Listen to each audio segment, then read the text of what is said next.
and accurate. TVC News, first, the breaking news.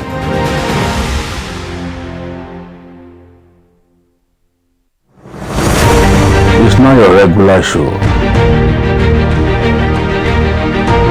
It's an online interactive session where I will share my views on the everyday issues that cut across politics, security, health, current affairs, governance, and so much more.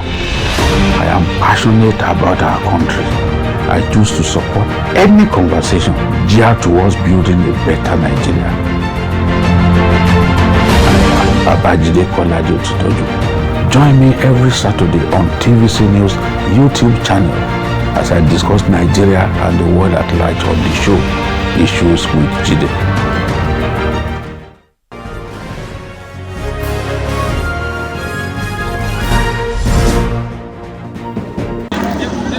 You're watching TVC News at 7. A quick reminder of our top stories. We told you the troops overran Boko Haram ISWAP terrorists in Borno as police inspector opens fire on youths in Enugu. Also, 48 hours after restriction on direct flights was lifted, Dubai Airline Emirates has suspended passenger flights to and from Nigeria till further notice. Outside Nigeria, United States Navy carries out full ship shock trials on a warship off the country's east coast.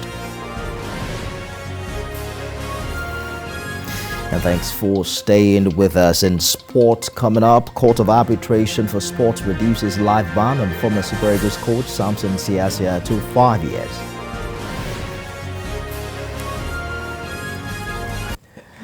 Over 31 million people in West Africa are projected to be in acute need of food assistance between June to August 2021, and that's a 28% increase from the same period last year. That figures according to the June 2021 West Africa Food Security Highlight by Food Security Cluster. Also, the March to April 2021 KEDA Harmonize the food security analysis conducted in 16 states, and in the FCT projected that a total of 12.83 million people in the affected states will be in crisis levels. Food inflation is on the rise in Nigeria due to multiple factors, ranging from insecurity to transport and infrastructure.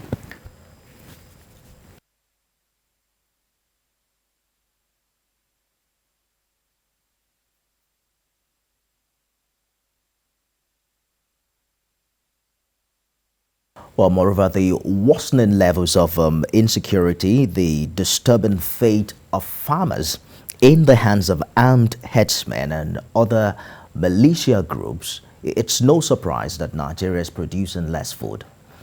Indeed, food security remains a topic of concern among Nigerians, and that's why we're talking now to the Food and Agriculture Program Coordinator of ActionAid Nigeria, Azubike Nwokoye, who joins us live from Abuja. Mr. Nwokoye, the figures are troubling, and indeed Nigerians can tell the remarkable increase in the price of food at the markets. Just how bad is the situation and what are Nigerians to expect in the coming days?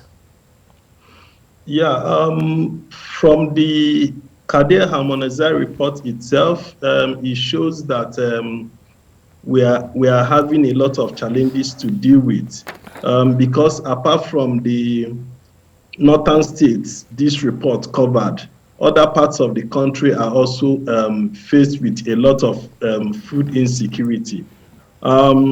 Because apart from the issue of kidnapping, banditry, farmer herders clashes, and so on, Nigeria loses about 3.5 trillion naira on post-harvest losses alone annually.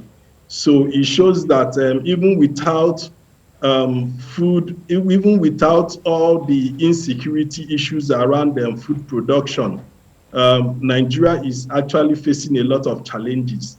And apart from the post-harvest losses, many states in Nigeria have not been able to meet the 10% Maputo Malabo declaration commitment, which says that countries should commit at least 10% of their annual budget to the agriculture sector. And currently, the federal budget is doing around 2.06%. It is doing about 6.06%, while some other states like Lagos is doing also less. Many states across Nigeria, the high ones are doing about 6%. Some are also doing about 3%. Some are doing less than 1%. Like, for instance, Niger, Delta, Edo are all doing less than 1%. You know, so across board, many states and the federal government, almost all the states and federal government, except for some states like Sokoto in 2021, which is doing about 7.9 something percent, and FCT doing about and Jigawa, sorry, doing about 8.0%.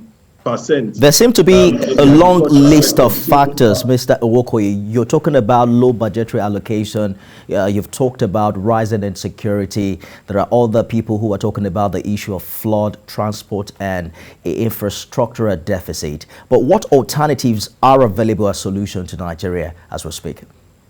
Okay, in terms of alternative, one of the alternatives is massive investment in managing post-harvest losses, rural infrastructure, processing facilities, and quick access to market, and investment in transportation, marketing, and improving generally our storage system, and also more than 10% budgetary allocation across all states and federal government in the agriculture budget.